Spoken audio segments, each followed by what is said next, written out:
The cell door slammed shut with a metallic scream, echoing like a final verdict. The man inside, skin dark, hands trembling, eyes hollow from disbelief, clutched the bars until his knuckles turned white. Outside, reporters swarmed, flashing cameras that framed him as a monster. Murderer! Someone spat, the word slicing deeper than the chains on his wrists. He wanted to scream the truth, to point at the polished shoes and expensive watch of the billionaire standing free at the courthouse steps, but he didn't. Because hours earlier, when the police stormed the mansion, when the body of a young woman was found, he had stepped forward and whispered, "It was me." And now, as the billionaire looked back with a small, cold smile, the man realized his silence had bought him not honor, but hell. Before prison walls and flashing cameras, life had been quieter, smaller, yet full of fragile hope, a rhythm stitched together by routine and quiet sacrifice. Each morning, he rose before dawn, his alarm buzzing in a one-room apartment where peeling paint curled like tired paper, and where the steady breathing of his young daughter was his only comfort. He brewed weak coffee, the cheapest brand, letting the bitter smell fill the silence before carefully pressing his uniform. A white shirt that was no longer quite white, trousers that carried the shine of too many washes, shoes that he polished until he could almost see his reflection, though most days, he wasn't sure if he liked what looked back at him. His daughter would stir awake, curls bouncing as she stretched, eyes half closed, mumbling, "Papa, don't forget my story tonight."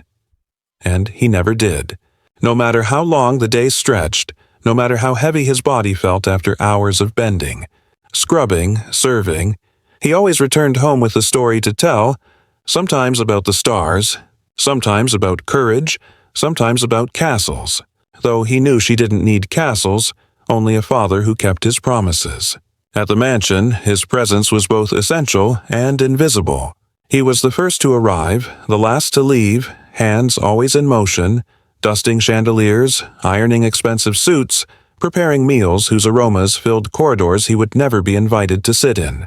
The billionaire, a man with sharp features and colder eyes, rarely looked at him except when giving orders that landed like commands rather than requests. To him, the maid was part of the furniture, silent and obedient, useful but undeserving of acknowledgement. Yet he endured, carrying himself with dignity, because he knew dignity was all he had. The staff whispered about him sometimes, about how he never spoke back even when insulted, how he carried trays as if balancing not just plates, but the weight of his daughter's future. Guests, mostly wealthy friends of the billionaire, let their gazes linger too long on his skin, or ignored him entirely, asking for things as though speaking into the air. At dinners, laughter would sometimes die when he entered the room to refill glasses. Conversations would falter, then resume once he stepped out, as if his existence itself was an interruption. He learned to pretend not to notice, to bury the sting beneath silence, but silence has a cost. Still, beyond the mansion's walls, he built fragments of joy. Evenings at the park where his daughter squealed on the swings, Saturday mornings when they shared pancakes at the corner diner, Sundays when he sang softly in church, his voice trembling but sincere. These small rituals stitched his life together, fragile threads holding him against despair. He dreamed quietly, never extravagantly, just of a better apartment, a safe school for his daughter, maybe one day a used car that wouldn't break down on cold mornings. He told himself patience was strength, that kindness would be repaid, that life, though hard, would not always be cruel. Yet shadows crept even into these small sanctuaries. Once, at the park, another father pulled his child away, muttering something under his breath. At the diner, a waitress hesitated before serving him, eyes flicking to his skin, to his clothes, before setting down his plate with a forced smile. Even at church, where faith was supposed to bind, he felt stares when he stood too close to the front. He swallowed it all, for his daughter, for hope. But patience cannot stop the tide of cruelty that builds beneath the surface. On the last Sunday before everything shattered, he tucked his daughter into bed, kissing her forehead as she clutched a worn teddy bear. "Papa," she whispered, "are we going to have our own kitchen someday?" With a big window. He smiled, brushing her hair back. "Someday, baby. Bigger than this whole place." He believed it when he said it, or wanted to. He sat by the window after she fell asleep, looking out at the city lights, not knowing this was the last night life would feel ordinary. For beyond the mansion walls, plans were already unraveling, and the footsteps of fate were moving steadily toward his door. The night of the murder came like any other, wrapped in routine, but it carried a weight that would crush the course of his life. He had been polishing the silverware in the mansion's vast dining room, the chandelier above him scattering fragments of light across the marble floor, when he heard the crash, sharp, sudden, followed by a scream that sliced through the halls like glass. His body froze for a second, instincts urging him to run toward the sound, and when he did, he found her. The young woman sprawled across the grand staircase, skin pale, neck twisted at an unnatural angle, a pool of crimson seeping into the white stone. The silence that followed was louder than the scream itself. He gasped, stepping forward, but before he could touch her, before he could even process, footsteps thundered from above. The billionaire appeared, face pale, eyes darting wild, not with shock, but calculation. Their eyes met, and for a heartbeat, truth passed between them. The billionaire had been there, had seen it happen, had caused it. But truth in a mansion built on power is fragile. Within minutes, sirens wailed outside, red and blue lights flickering across the glass walls, officers storming in, guns drawn, voices barking. He stood rooted to the floor, breath shallow, hands raised instinctively, and then it began. The whispers, the glances, the shift of suspicion that always seemed to find him. "You were here?" One officer snapped. "Did you touch her?" Another narrowed his eyes at the dark skin, the cheap uniform, the trembling hands. Before he could answer, he felt it. The billionaire's hand on his shoulder, squeezing just enough to send a message. The billionaire leaned close, whispering words that landed like chains. "If you love your daughter, you'll take this. I'll take care of you. I promise." The world seemed to tilt. His mind flashed with images. His daughter asleep in her bed, her curls spread across the pillow, the way she smiled when he brought her cookies. He couldn't breathe. He looked at the police, at the body, at the billionaire's cold eyes, and then, against every beat of his heart, he whispered, "It was me." The words echoed in the marble halls, sealing his fate. The handcuffs clamped around his wrists, cold as betrayal, and he was led away as cameras snapped, capturing not the billionaire's guilt but his own supposed confession. Prison was not a place. It was a slow death. Days melted into each other, gray walls closing in, time measured by the rattle of keys and the clang of metal doors. Guards barked orders, calling him by numbers instead of names. Inmates circled him, testing his strength, mocking his silence. He fought sometimes, bled sometimes, but mostly endured. Nights were the hardest, lying on a thin mattress, staring at the ceiling, hearing the distant screams of men breaking apart. He would close his eyes and try to remember his daughter's laugh, her tiny arms around his neck, the softness of her voice when she said, "Papa, don't forget my story tonight." Those memories became his only defense, a fragile wall against the despair that gnawed at him. Outside, the world moved on, newspapers printing his face under bold headlines, "Mansion, Maid, slays heiress." Comment sections filled with venom, strangers spitting words like animal and thug. The billionaire's face, meanwhile, remained untarnished, appearing in glossy magazines, smiling at charity events, hosting banquets in the very halls where blood had been spilled. The contrast was a knife, twisting deeper every time he saw a headline, every time another inmate shoved the newspaper in his hands, laughing. Years dragged by. He missed birthdays, milestones, moments he could never reclaim. His daughter grew without him, her letters filled with questions he couldn't answer, pain he couldn't erase. "When are you coming home, Papa?" She wrote once, words smudged by tears. He pressed the paper to his lips, praying for a miracle. And then, one day, the miracle came. But it arrived not with trumpets, but with dust, almost unnoticed. A lawyer he had never met visited him. A woman with fierce eyes and a voice sharp with conviction. "I've been reviewing your case," she said, laying down a folder. "And I don't think you killed her. I think you've been protecting someone." His heart pounded, but he said nothing, silence still chained to fear. The lawyer leaned in. A camera, hidden in the wine cellar. Nobody ever checked it. Until now. She opened her laptop, and there it was. The truth frozen in pixels. The billionaire in a rage, shoving the young woman down the stairs. The sound of her scream, the thud of her body, the billionaire's face twisted in fury.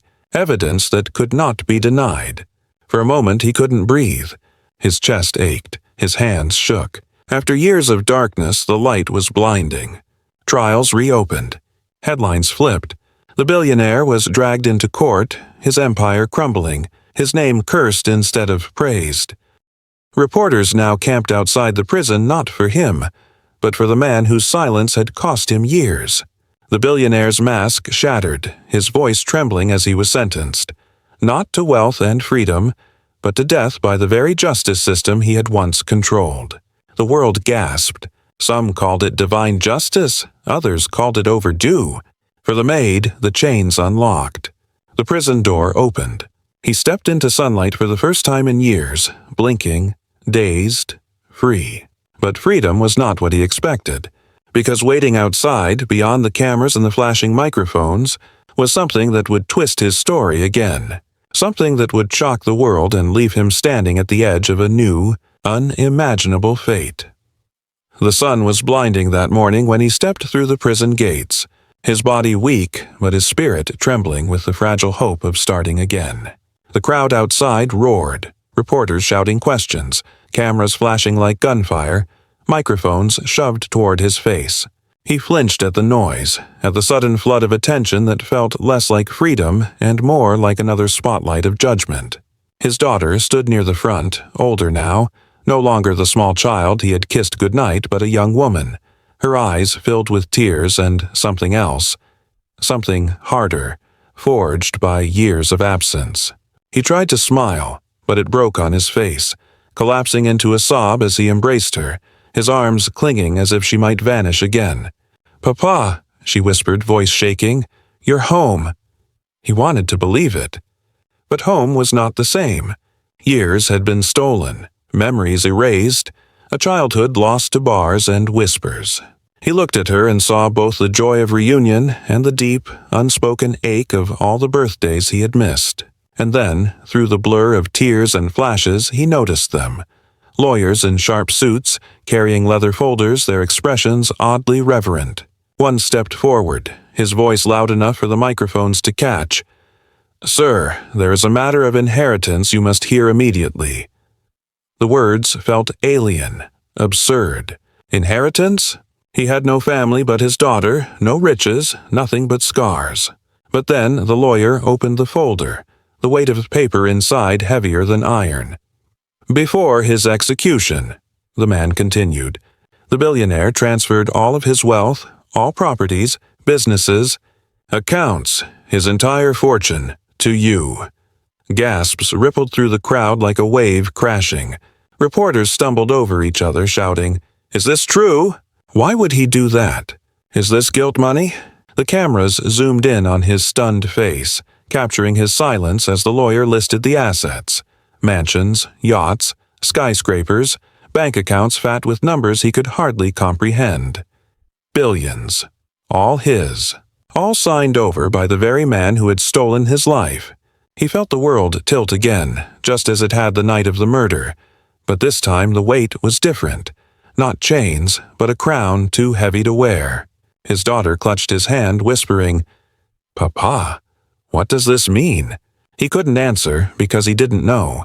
The inheritance spread like wildfire through the media. Headlines screamed, "Billionaire's fortune left to wrongfully accused Maid." Talk shows debated it, some calling it justice, others calling it manipulation. Was it remorse from a guilty man? A final twist of cruelty? Or some desperate attempt to buy redemption from the grave? He couldn't escape the noise. Everywhere he went, cameras followed, people stared, strangers whispered. Some called him a hero, others a fool, others still a crook who got lucky. The wealth changed everything and nothing all at once. He now held the keys to skyscrapers that touched the clouds, to mansions with more rooms than he could ever fill. to cars that gleamed brighter than anything he had imagined. But when he stood inside those glass towers, staring at his reflection in walls of steel, he saw not a king, but a prisoner in finer clothes. The billionaire's shadow clung to him, mocking, reminding him that this empire was built on blood, on lies, on the years he could never reclaim. He attended the reading of the will in a courtroom packed with media, every word echoing like thunder. "To the man who took my place, who bore my chains," the billionaire had written, "I leave everything I own." The phrasing was cruel, deliberate, as if the billionaire wanted to brand him forever, not as a man freed, but as a man tied to his crime. The audience gasped, lawyers exchanged glances, but all he felt was the crushing weight of irony. He had been caged as a murderer, and now the world bowed before him as the inheritor of the murderer's fortune. His daughter squeezed his hand, whispering, "Papa, this is our chance." But he only stared at the words on the page, hearing the billionaire's cold smile in every syllable. The climax of his life was not victory, but a cruel stage where justice and injustice blurred. He walked into the billionaire's mansion once more, no longer a servant, but the owner. The halls echoed with memories, the clang of trays, the laughter of guests, the body on the stairs. He stood at the bottom of that staircase, staring at the marble stained forever in his memory, and felt the air grow heavy. He could almost hear her scream again, almost see the billionaire's face twisted in rage, and now it was his. All of it. Wealth, power, empire, gifts wrapped in poison. He sank to his knees on the marble floor, his hands trembling against the cold stone, tears streaming down his face. Outside, reporters waited to capture his first steps as a billionaire. But inside, he felt only the crushing silence of a mansion that was both his throne and his prison. Freedom with wealth was not the freedom he had once dreamed of. In the first weeks after his release, he tried to rebuild. He bought a modest house, not a mansion, a place with sunlight streaming through a wide kitchen window because his daughter had once wished for it. He filled the shelves with food, laughter echoing faintly as they cooked together, though beneath every smile lingered the ghost of years lost. He visited his old neighborhood, handing out groceries, paying off debts for struggling families, funding the repairs of crumbling schools. People hailed him as a savior. Some wept in his arms, others looked at him with envy sharp enough to cut. Churches invited him to speak, newspapers printed his photo, children pointed at him on the street whispering, "That's the man who went to jail for someone else." And yet, in the quiet hours, when the crowds faded and the cameras turned away, he sat alone in rooms too large, staring at walls that seemed to echo back the voice of the billionaire. "To the man who took my place, I leave everything I own." The words haunted him, branding his inheritance not as justice, but as a chain forged from cruelty. His daughter tried to live the new life with joy.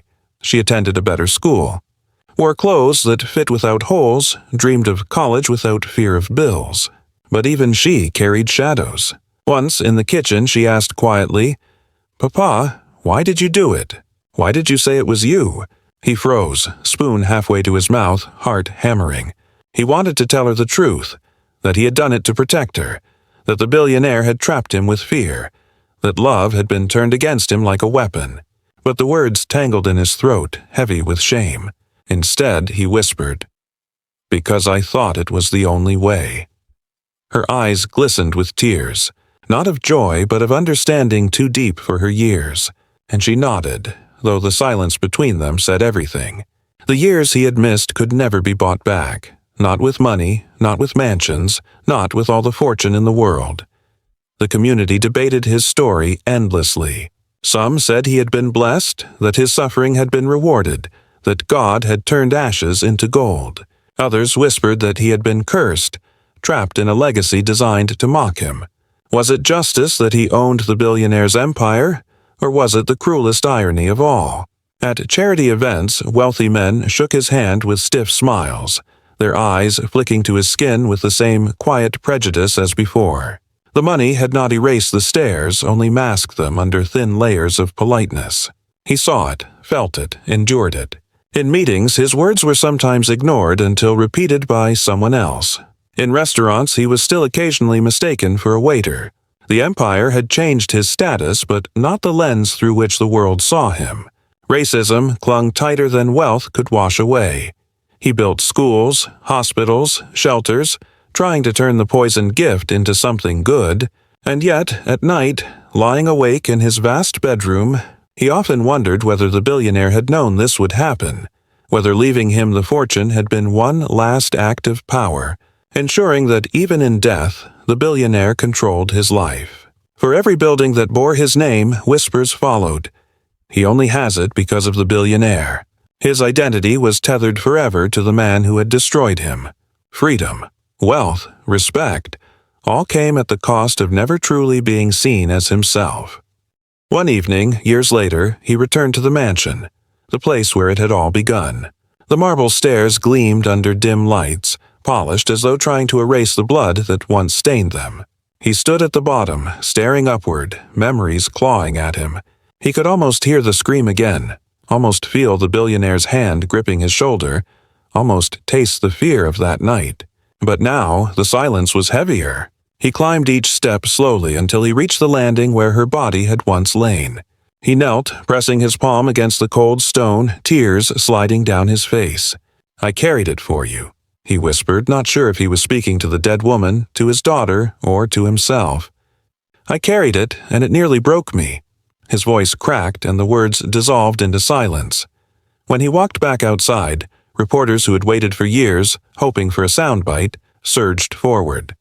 One shouted, "Do you think justice was served? Do you feel victorious now?" He paused, the cameras flashing, the microphones thrust toward him. His daughter stood beside him, holding his hand tightly. He looked at the crowd, at the sea of expectant faces, at the world that still debated whether his story was tragedy or triumph. His voice was steady but soft when he finally spoke. "They took my years, my name, my freedom. Then they gave me the world in return. Tell me." His eyes swept over the crowd, sharp with pain and defiance.